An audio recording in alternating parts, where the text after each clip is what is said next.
Selamat datang di Dunia Dalam Cerita, channel yang mengajak kalian mengenal dunia melalui kisah-kisah menarik di balik setiap negara. Hari ini kita akan menjelajahi realitas yang mungkin tidak semua orang tahu tentang negara-negara yang masih berjuang melawan kemiskinan. Jangan lupa subscribe dan nyalakan loncengnya agar kalian tidak ketinggalan cerita-cerita menarik dari berbagai belahan dunia. Pernahkah kalian bertanya-tanya, negara mana saja yang masih menghadapi tantangan kemiskinan ekstrem di era modern ini? Ketika kita mendengar berita tentang kemajuan teknologi dan pertumbuhan ekonomi global, ada satu realitas yang tidak boleh kita lupakan. Masih ada negara-negara yang penduduknya hidup dengan kurang dari $3 Amerika per hari. Apa yang dimaksud dengan negara miskin? Negara miskin adalah negara yang memiliki tingkat pendapatan per kapita yang sangat rendah, keterbatasan akses terhadap layanan dasar seperti pendidikan dan kesehatan, serta tingkat kesejahteraan yang rendah bagi penduduknya.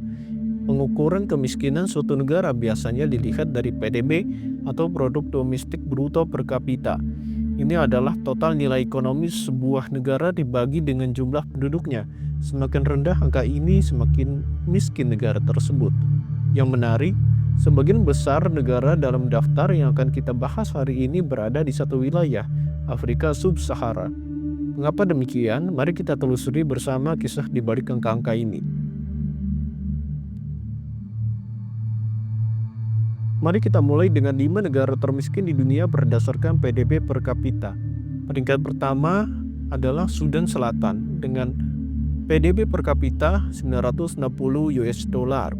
Sudan Selatan adalah negara termuda di dunia yang baru merdeka pada tahun 2011. Bayangkan, negara ini bahkan lebih muda dari smartphone yang kalian pegang. Namun kemerdekaan yang didapat dengan susah payah ini justru diikuti dengan konflik berkepanjangan dan ketidakstabilan politik. Konflik internal telah memaksa jutaan orang mengungsi dan infrastruktur yang ada pun hancur. Peringkat kedua adalah Burundi dengan PDB per kapita adalah 840 US dollar. Burundi, negara kecil di Afrika Timur ini punya cerita yang menyedihkan, guys. Meski berukuran kecil, negara ini padat penduduk dan telah mengalami konflik etnis berkepanjangan. Kurangnya investasi dan infrastruktur yang memadai membuat ekonominya sulit berkembang. Peringkat ketiga jatuh kepada Republik Afrika Tengah dengan PDB per kapita 1020 US dollar. Seperti namanya, negara ini berada tepat di jantung Afrika. Sayangnya, posisi strategis ini justru membuat rawan konflik. Ketidakstabilan politik dan konflik internal terus menghambat pertumbuhan ekonomi. Peringkat yang keempat adalah Republik Demokratik Kongo dengan PDB per kapita adalah 1280 US dollar per kapita. Ini yang paling ironis, guys. Kongo sebenarnya kaya akan sumber daya alam dari emas, berlian hingga kobalt untuk baterai smartphone kalian. Tapi kekayaan alam ini justru menjadi kutukan. Konflik bersenjata untuk memperebutkan sumber daya, korupsi yang merajalela, dan infrastruktur yang buruk membuat rakyatnya tetap miskin. Peringkat kelima adalah Somalia dengan PDB per kapita 1.360 US dollar.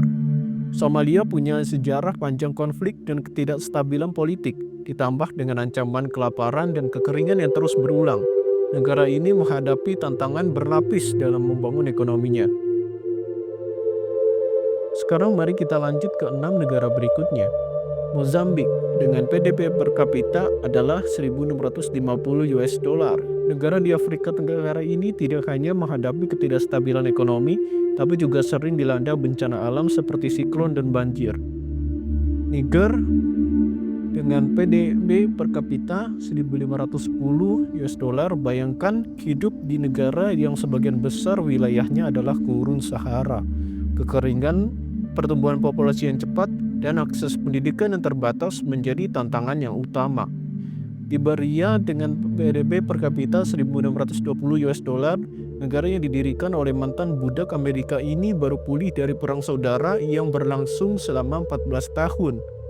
Infrastruktur masih rusak dan ekonomi masih lemah.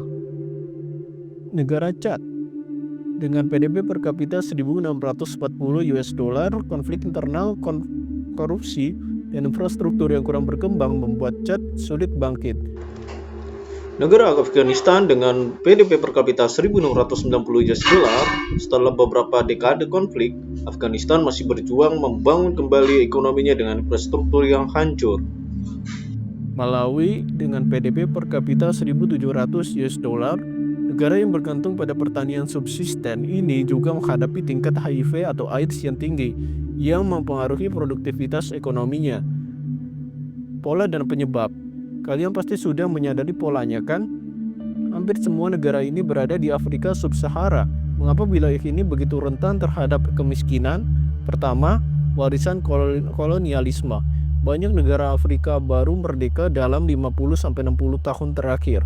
Sistem kolonial dahulu fokus pada ekstraksi sumber daya, bukan membangun infrastruktur atau institusi yang kuat. Kedua, konflik berkepanjangan. Konflik bersenjata menghancurkan infrastruktur, memaksa orang mengungsi, dan mengalihkan anggaran dari pembangunan ke militer. Ketiga, faktor geografis. Banyak negara ini landlocked atau tidak memiliki akses ke laut, yang mempersulit perdagangan internasional. Keempat, perubahan iklim. Kekeringan, banjir, dan bencana alam lainnya semakin sering terjadi, menghancurkan hasil pertanian yang menjadi tulang punggung ekonomi.